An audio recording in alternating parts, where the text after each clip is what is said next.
when I walk in this room and I sit back and look at a deer like this, or pick this up and spin it around and touch it, engaging the senses more than just looking at a picture brings it back in a real way. And that makes any money spent on this kind of thing or time spent on preserving these worth it.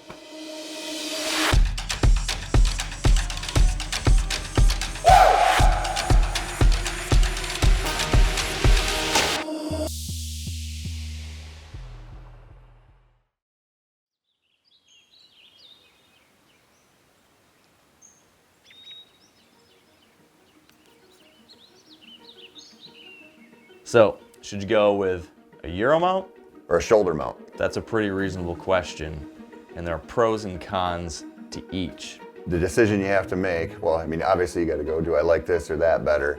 But probably one of the biggest factors for right now, especially for people, would just be cost. Yeah. You know, if you're thinking about it, because you know you're going to display it somehow if you want to, but you're probably looking at, I don't know, $500, $600, $700 for sure for a shoulder mount. Yep. And a lot of places you can get, you know, $100, $125. Yep. And you can get a pretty nice Euro mount. So that's probably the first factor for a lot of people. Pro to the Euro mount is that it's more affordable.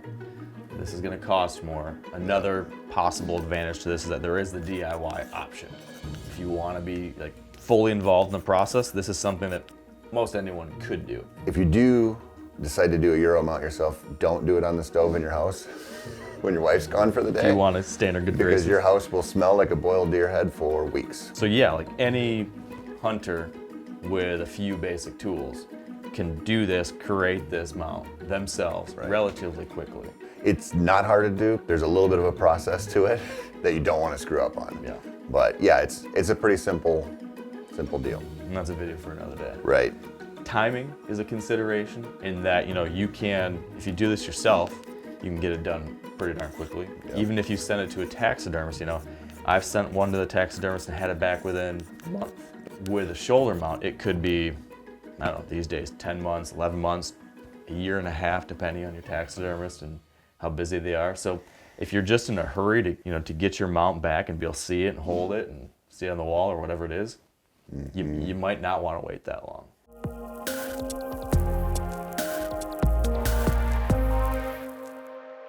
I know a lot of people follow sort of a similar path as hunters where you maybe kill a few does, kill a few young bucks, and then you start getting up there where you're 2.5s, 3.5s, and you always want to, you know, most people want a shoulder mount right away, right? But you start stacking those up and getting them on the wall, and pretty soon you start running out of space a little bit, or you kind of realize you just have like a preference for one or the other. You know, I know for a lot of years, if I killed any deer, you know, bow hunting specifically, that was over maybe Pope and Young minimum, I was shoulder mounting that sucker for sure. Yeah. And then after a while, when the walls are full, and you're like, it's just, my tastes have kind of changed. I don't have a lot of space, and so I started going to the Euro mounts, and there's definitely a benefit to that. Yeah, for sure. Like you can pack 6 in a tiny space like that, as compared to you wouldn't be able to fit one single shoulder like on that wall. Yeah. If you don't have a big honking, huge cathedral ceiling place, I don't have that here. You just can't fit a whole lot in. And so same thing, like my first few like nice bucks, I thought for sure got to shoulder mount them. And then very quickly my wife was like, we don't have space for this anymore, you need to stop. Yeah. So have gone this route for most since, and I still really like it. And I think that brings us to another thought, which is like the aesthetic appeal of both. One thing I like about Euros, like from an aesthetic perspective, is just the fact that I can do this. The fact that I can pull it off the wall or off the hook, and I can feel it again, and I can spin it around, and I can just kind of appreciate it. I can hand it to my buddy, and you can get a sense of like just the feeling of it and look at it differently. And there's something to that. Yep. That's pretty cool. Yep. Like this is a cool look. Like I love the look of a Euro mount, but still, there is still something special about a shoulder mount deer. You can see it kind of in all of its glory again. You can see the hide of the deer, right? You can see what that animal really looked like in a different kind of way than with this.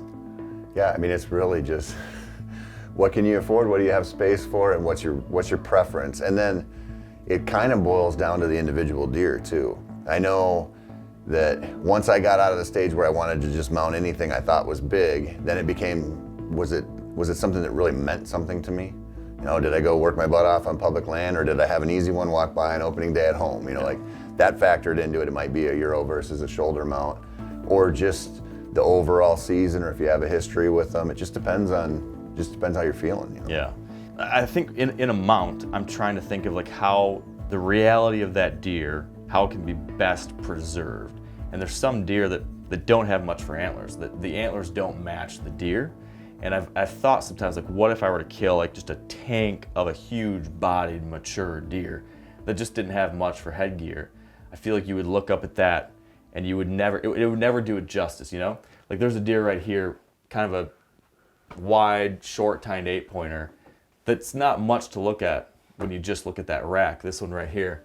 But he was just a monster neck, monster body on him. And sometimes I wish that I had the shoulder mount that would show that part of him too, just because it would more accurately capture that and you could see that again.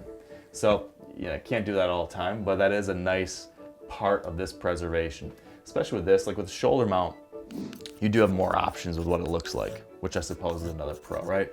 A Euro mount is a Euro mount. With shoulder mounts, there's all these different forms. You can turn them different directions, different poses. This is called a shoulder pedestal look, which I really like.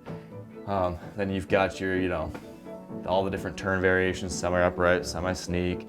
You can have it look however you want. Some people put them on pedestals, some people, put multiple deer together, some people put little habitat displays underneath them. So if you want to get creative with it, this does present more opportunities for that too. Ears forward, ears back, there's a lot of stuff you can do with them. Yeah. These are worthless to almost everybody else, but priceless to me. Like if there was a fire in the house, other than getting my family out and like valuables, these would be one of the first things I'd want to get out because they're not replaceable. I can replace my clothes, I can replace my computer, I can replace anything. I could never replace these. I think that shows just how valuable they really are and why we do this in the first place. Absolutely.